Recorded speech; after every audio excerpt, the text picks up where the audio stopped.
Today is an important day for me personally, as I am sitting in my family home, a place full of precious memories and walls which contain tale of olden the days. The cat is there too, energetic as ever. Heaven forbid he would sit and be bored whilst we find our feet, charging around the room like a lunatic with his incessant gusto and infectious glee that I cannot help but partake in. It was this house, the heart of my family's inheritance, in which one day a middle-class car dealer realized his dream and made it into an incredible $6 million estate. It is a testament to his years of work and a legacy he left behind for me upon dying. Now, in his absence, my husband is keen to claim a share of this inheritance, arguing that it should belong to both of us. However, I am armed with documents that clearly state my sole ownership. My name is Marilyn, 40 years old, and I am deeply immersed in the digital realm thanks to my career at an online bank, a path that echoes the financial principles my parents instilled in me. They taught me the value of money management and the importance of financial responsibility, lessons that guide me to this day. Despite growing up in affluence, my parents ensured I lived a grounded life. My upbringing was not marked by lavishness, my allowance was modest, our meals were simple, and my education was in a public school, contrary to what one might expect from someone of my financial standing. Yet rumors of our wealth painted a different picture, leading many to believe my life was a parade of luxury and leisure. Marilyn, with your grand house and wealth, life must be a breeze, right? You must have all the latest gadgets and games. Can we come over and play? Were common queries from peers who envisioned a life for me that was far from reality. I didn't possess the latest toys or gaming consoles, yet the assumption was otherwise. It seemed like many wanted to befriend me for the perceived perks of my lifestyle. Today, as I stand in this house, surrounded by both the tangible and intangible pieces of my heritage, I am reminded of the true richness of my life, rooted not in material wealth, but in the values and memories that shape who I am. Coming from a family with financial means, I often found myself in uncomfortable situations where friends and acquaintances would ask me for money. It made me uneasy as I felt it contradicted the values of self-reliance and discretion that my parents had instilled in me. This discomfort escalated when I found myself in a dilemma after accidentally breaking Emma's gaming console. At the time, I had no money to replace it, which worsened the situation. Around the same period, Barbara, a new classmate, became a part of my life. She inquired whether I had informed my parents about the incident with the console, but fear of disappointing them kept me silent. I can't tell them. They might get upset, I confessed to Barbara, hoping for her understanding. Regrettably, when she asked me for financial help, I had to decline due to my parents' strict rule against lending money. Apologizing to Barbara was hard, and it made our school interactions awkward. Things took a turn for the worse when Barbara tearfully reacted to my refusal, and soon enough, rumors started circulating that I was unwilling to help a friend despite my family's wealth. Attempts to clarify that I had no spare money were futile.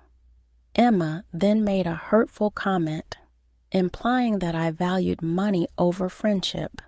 The situation deteriorated further when Emma and Barbara began spreading falsehoods that I owed them money and was refusing to compensate for the broken console. The school eventually intervened and learned the truth, reprimanding Emma and Barbara. However, the rumors continued to spiral, eventually reaching my parents. My father stepped in, arranging a meeting with both families. Despite their apologies, The damage to our relationship was irreparable, and I chose to distance myself from Emma and Barbara. Despite this resolution, I still had to endure their cold stares and whispered comments. The whole ordeal was a painful lesson in trust and the complexities of friendship when mixed with money. That evening at dinner, my dad offered some advice that has resonated with me over the years. He emphasized the importance of being firm in our decisions, especially when it comes to financial matters. "Marilyn, it's perfectly fine to say no," he advised, his tone warm and reassuring. He also suggested a practical approach for handling persistent inquiries about money. If someone keeps asking, just tell them you need to check with your parents, even if you already know you can't lend the money. This wisdom on managing money issues with grace and assertiveness became a cornerstone of my growth. As I matured, I became more selective about the people I allowed into my inner circle, prioritizing character over financial considerations. Post-university, I was keen to keep my professional and personal lives distinct to avoid financial entanglements. These experiences underscored the value of setting clear boundaries in friendships and finances alike, shaping the person I became. By the time I was 32, I met Scott through a mutual friend. Despite our age difference, his authenticity and warmth were immediately appealing. What started as casual dating soon blossomed into a serious relationship. 3 years later, we celebrated our union with a beautiful wedding, much to my parents' delight. About a month into our marriage, my father suggested inviting Scott over to our place. I had some reservations. Scott was a talkative person, and I feared he might unwittingly divulge sensitive family information. Nevertheless, feeling more secure in our relationship, I decided it was time to introduce him more fully to my family's world. During the visit, Scott was visibly impressed by my family's home, revealing that he hadn't fully grasped the extent of our wealth. While the visit itself went smoothly, Scott's relentless questions about our financial status during our drive home made me uncomfortable, particularly because I wasn't very familiar with the specifics of our family finances myself. A few months later, the situation took a dramatic turn when my mother called to inform me that my father had been hospitalized, an event that came as a shock and added another layer of complexity to our lives. It was a shock to discover that my dad was unwell, especially since I hadn't been aware of any health issues. Reflecting on our last meeting, I remembered noticing that he seemed under the weather, and now guilt and worry overwhelmed me.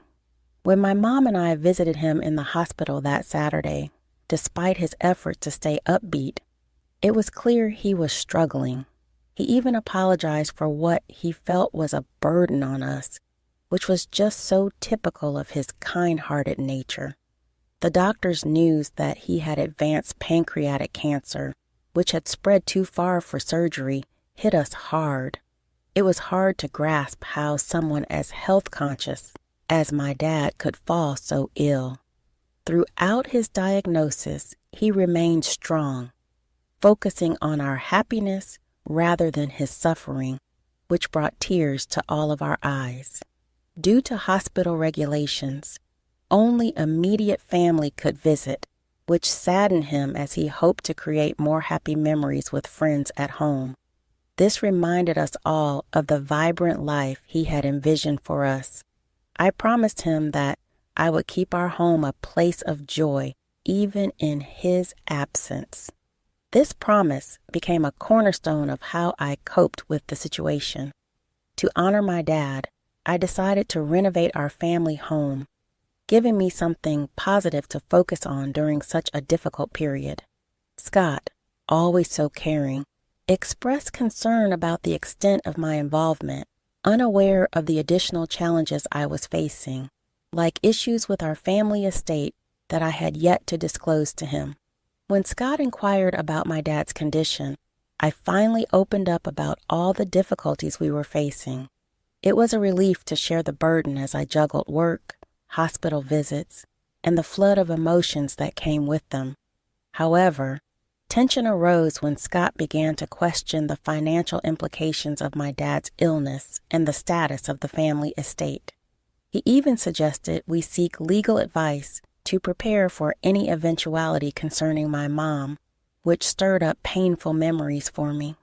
My dad had always had a trusted lawyer, and the thought of diving into legalities at such a time felt incredibly raw and complicated. Scott's cautious approach to finances began to create tension in our relationship. This tension escalated a few months later when my father sadly passed away after a valiant fight against his illness. As we navigated the challenging period that followed, discussions about inheritance began to emerge within my family. I inherited a substantial property, a mansion valued at $6 million, which only heightened Scott's curiosity and involvement. Despite my efforts to keep him at a distance from these discussions, his excitement about moving into the mansion and his persistent questions about financial details took me by surprise. I later discovered that he had spoken to my cousin at the funeral, who had offhandedly mentioned that it would be a waste for such a grand house to remain unoccupied. This remark only complicated matters further. Despite my attempts to make it clear to Scott that the inheritance was mine and not something to be shared, he seemed unwilling or unable to accept this. Our relationship grew increasingly strained. At my father's funeral, Scott was present but disengaged, not assisting with the memorial services or the subsequent legal matters. As we tried to settle back into daily life, Scott shocked me by claiming he had changed the ownership of the family home into his name, presenting legal documents as proof. This betrayal was not only a profound breach of trust, but also a clear disregard for the respect and boundaries within our relationship. Dealing with these inheritance issues exposed deeper problems in our marriage, forcing us to reevaluate our values, the trust between us, and the direction of our relationship. When Scott bluntly suggested that we could continue living as roommates in the house without much financial support from him, and even threatened divorce if I disagreed, I was devastated. The magnitude of his actions and proposals was overwhelming. I pleaded with him to reconsider what he was doing, hoping he would see the emotional and relational turmoil his actions had caused. When Scott made the unilateral decision to change the ownership of our family home without my consent, he claimed he had consulted a lawyer. This revelation escalated our issues to the point where divorce seemed inevitable. I felt utterly betrayed and isolated, compelled to distance myself from the life and home I had shared with Scott. I couldn't fathom why Scott would take such drastic measures. It seemed that his perspective on money had shifted dramatically, impacting his actions and our relationship negatively. The situation worsened the next day when Scott demanded the house keys, claiming ownership. His attempt to enter the house was thwarted by security, whom I provided with the legitimate ownership documents that affirmed the house was indeed mine, a gift from my father. Upon seeing the proof, Scott was taken aback. He had entrusted a man named Frank to handle the legalities of changing the ownership and had paid him $10,000. Unfortunately, it turned out to be a scam.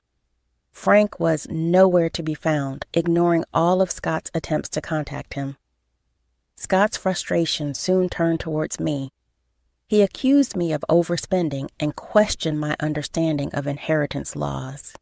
Despite Scott's attempts to mend our relationship and his suggestions to give our marriage another shot, the trust we once shared was irreparably damaged.